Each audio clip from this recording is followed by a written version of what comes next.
समय बहुत बलवान होता है। वह शिखंडी से भीष्म को मात दिला सकता है, कर्ण के रथ को फंसा सकता है, द्रौपदी का चीर हरण करा सकता है। अगर किसी से डरना है तो वह है समय। महाभारत में एक प्रसंग आता है जब धर्मराज युधिष्ठिर ने विराट के दरबार में पहुंचकर कहा, हे राजन, मैं व्याघ्रपाद गोत्र में उत्पन्न हुआ हूं तथा मेरा नाम कंक है। मैं धूत विद्या में निपुण हूं। आपके पास आपकी सेवा करने की कामना लेकर उपस्थित हुआ हूं। जुआ यानी वह खेल जिसमें धर्मराज अपना सर्वस्व हार बैठे थे, कंक बनकर वही खेल वह राजा विराट को सिखाने लगे। जिस बाहुबली के लिए रसोइये दिन रात भोजन परोसते रहते थे, वह भीम बल्लभ का भेष धारण कर स्वयं रसोइया बन गया। नकुल और सहदेव पशुओं की देखरेख करने लगे।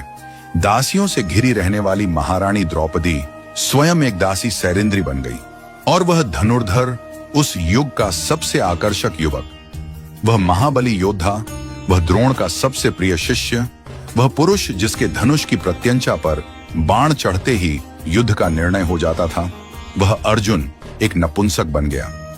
युधिष्ठिर राजा विराट का अपमान सहते रहे।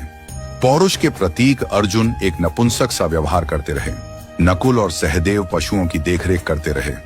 भीम रसोई में पकवान पकाते रहे और द्रौपदी एक दासी की तरह महारानी की सेवा करती रही। पांडवों के लिए वह अज्ञातवास नहीं था। अज्ञातवास का वह काल उनके लिए अपने परिवार के प्रति अपने समर्पण की पराकाष्ठा थी। वह जिस रूप में रहे, जो अपमान सहते रहे, जिस कठिन दौर से गुजरे, उसके पीछे उनका कोई व्यक्तिगत स्वार्थ नहीं था। अज्ञातवास का वह काल परिस्थितियों को देखते हुए परिस्थितियों के अनुरूप ढल जाने का काल था। आज भी इस धरती में अज्ञातवास जी रहे। न जाने कितने महायोद्धा दिखाई देते हैं। कोई धन्ना सेठ की नौकरी करते हुए उससे बेवजह गाली खा रहा है क्योंकि उसे अपनी बिटिया की स्कूल की फीस भरनी है। बेटी के ब्याह के लिए पैसे इकट्ठे करता। बाप एक सेल्समैन बनकर दर दर धक्के खाकर सामान बेचता दिखाई देता है।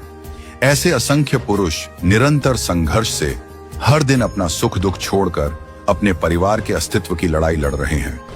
रोजमर्रा के जीवन में किसी संघर्षशील व्यक्ति से रूबरू हो तो उसका आदर कीजिए, उसका सम्मान कीजिए।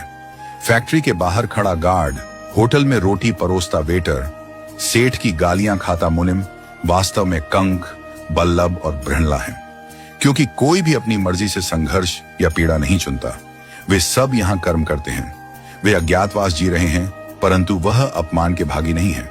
वह प्रशंसा के पात्र हैं। यह उनकी हिम्मत है, उनकी ताकत है, उनका समर्पण है कि विपरीत परिस्थितियों में भी वह डटे हुए हैं। वह कमजोर नहीं है। उनके हालात कमजोर हैं, उनका वक्त कमजोर है। याद रहे कि अज्ञातवास के बाद बृहणला जब पुनः अर्जुन के रूप में आए तो कौरवों का नाश कर दिया। पुनः अपना यश, अपनी कीर्ति सारे विश्व में फैला दी।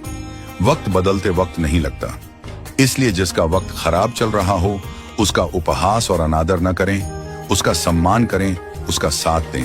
क्योंकि एक दिन संघर्षशील, कर्मठ, ईमानदारी से प्रयास करने वालों का अज्ञातवास अवश्य समाप्त होगा।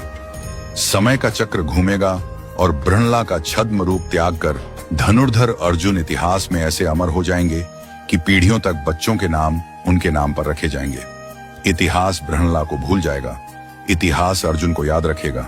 हर संघर्षशील, लग्नशील और कर्मठ व्यक्ति में बृहणला को मत देखिए, कंक को मत देखिए, बल्लभ को मत देखिए। हर संघर्षशील व्यक्ति में धनुर्धर अर्जुन को देखिए, धर्मराज युधिष्ठिर और महाबली भीम को देखिए। यही नियति है, यही समय का चक्र है, यही महाभारत की भी सीख है।